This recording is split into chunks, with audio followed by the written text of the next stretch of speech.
Hello साथियों, EVM machine भंडाफोड़ परिवर्तन यात्रा आज आपके गांव में आई है। ये परिवर्तन यात्रा 21 फरवरी 2023 से शुरू हुई और 21 फरवरी 2024 तक यानी 365 दिन साल भर चलेगी। तो ये जो ईवीएम भंडाफोड़ परिवर्तन यात्रा है, ये हमने क्यों शुरू की, इस संबंध में कुछ बातें मैं आप लोगों को बताना चाहता हूं। पहली बात तो ये है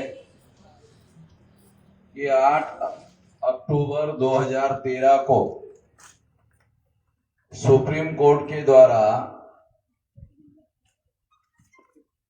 ईवीएम मशीन के बारे में फैसला दिया गया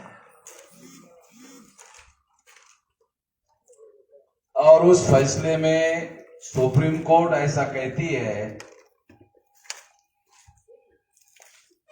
कि ईवीएम मशीन के द्वारा फ्री, फेयर एंड ट्रांसपेरेंट चुनाव नहीं हो सकता।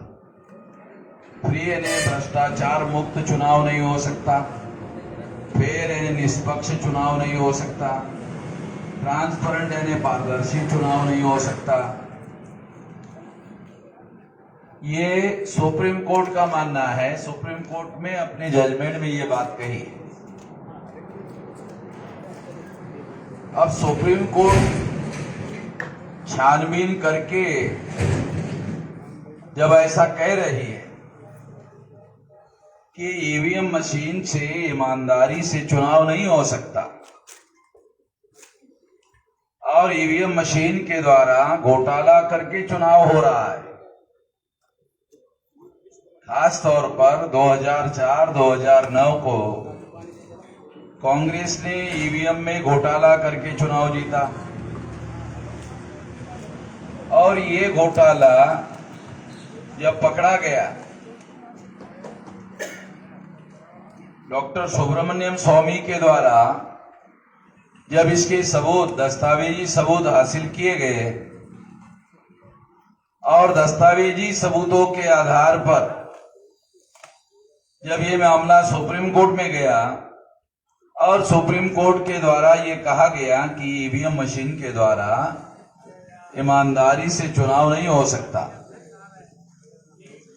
इसका सबसे बड़ा सबूत ये है कि इस घोटाले को रोकने के लिए सुप्रीम कोर्ट ने दूसरी मशीन लगाई, paper trail. Paper trail machine लगाया जाना ये अपने आप में सबूत है कि ईवीएम मशीन के द्वारा ईमानदारी से चुनाव नहीं हो रहा है। और ईवीएम मशीन के माध्यम से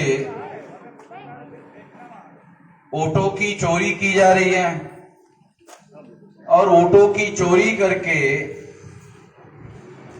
चुनाव करवाए जा रहे हैं।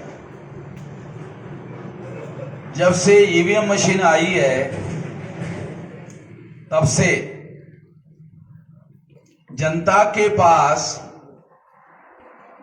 राज्य सरकार चुनने का और केंद्र सरकार चुनने का अधिकार था। अब जनता के पास से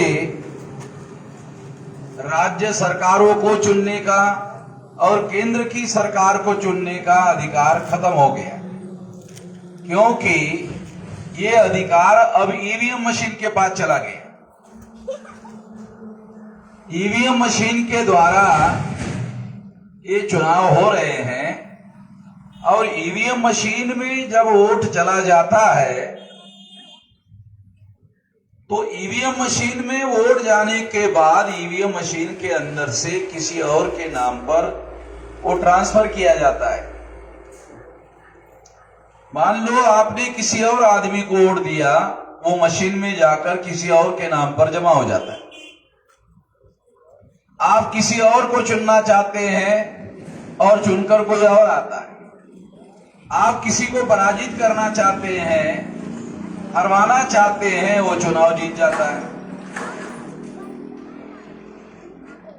तो इस वजह से जनता के हाथ में राज्य सरकारों को चुनने का जो अधिकार था, वो अधिकार अब चुनाव मशीन के पास चला गया, ईवीएम मशीन के पास चला गया।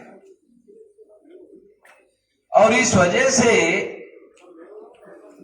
संविधान के द्वारा जनता को सरकारें चुनने का जो अधिकार बहाल किया गया है, ईवीएम मशीन आने के बाद वो अधिकार समाप्त हो गया। और इस वजह से जब जनता के हाथ में चुनने का अधिकार था, तब चुने हुए प्रतिनिधि जनता की तरफ ध्यान नहीं देते थे, जनता को पूछते नहीं थे। अब तो जनता के पास लोगों को चुनने का ही अधिकार नहीं रहा, तो जो चुनकर जाते हैं वो तो ये मानेंगे कि जब हमको जनता से चुनना ही नहीं है, ईवीएम मशीन से चुनकर आना है, तो भाई जनता को पूछने की क्या जरूरत है। इस वजह से साथियों, जनता का ये जो मौलिक अधिकार है, फंडामेंटल राइट है, सरकारें बनाने का, सरकारें चुनने का, ये जनता के पास जो अधिकार था, ये अधिकार समाप्त होने की वजह से ये लोकतंत्र में संविधान की हत्या हो गई है। चुनाव के द्वारा, ईवीएम मशीन के द्वारा लोकतंत्र की भी हत्या कर दी गई है। इस वजह से हम लोगों के द्वारा सारे देश भर में ये परिवर्तन यात्रा निकाली गई। अब सुप्रीम कोर्ट के द्वारा फैसला दिया गया, ये 8 अक्टूबर 2013 को दिया, और अभी 2023 चल रहा है। 10 साल हो गया, जनता को इसकी खबर ही नहीं है। क्यों खबर नहीं है? अखबार वालों ने खबर ही नहीं छापी, टीवी वालों ने खबर ही नहीं दी। अगर ये सुप्रीम कोर्ट के द्वारा दिया हुआ फैसला है और जनता को इसके बारे में जानकारी देने के लिए अखबार वालों की जिम्मेदारी थी, अखबार वालों ने इस जानकारी को छुपाने का काम किया। जब अखबार वालों ने इसे छुपाने का काम किया, तो सारे दुनिया में इस बात को माना जाता है कि जो चोरी है वो छुपकर की जाती है, जो षड्यंत्र है वो छुपकर किया जाता है। तो जनता से ये खबर, इतना बड़ा फैसला और उसकी खबर आज तक छुपा कर रखी गई, और चुनाव आयोग भी इस बात को छुपाने में लगा हुआ है। तो इसका मतलब सीधा सीधा है कि चुनाव आयोग भी इस षड्यंत्र में शामिल है, और इस वजह से सारे देश के लोगों को इसके बारे में जगाने की जरूरत है, इसके विरोध में बड़ा आंदोलन करने की जरूरत है।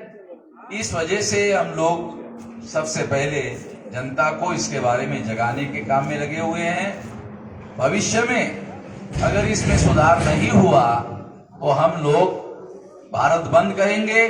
अगर चुनाव आयोग इसके बावजूद भी नहीं मानता है तो 2024 के चुनाव में ईवीएम मशीन फोड़ेंगे, और इस षड्यंत्र को रोकने की पूरी ताकत लगाकर कोशिश करेंगे। तो इस काम में जनता का साथ सहयोग हमें अपेक्षित है। अगर जनता साथ सहयोग करती है तो हम इसको, ईवीएम मशीन को रोकने का काम करेंगे, और दोबारा बैलेट पेपर लाकर बैलेट के आधार पर चुनाव करवाने की कोशिश करेंगे।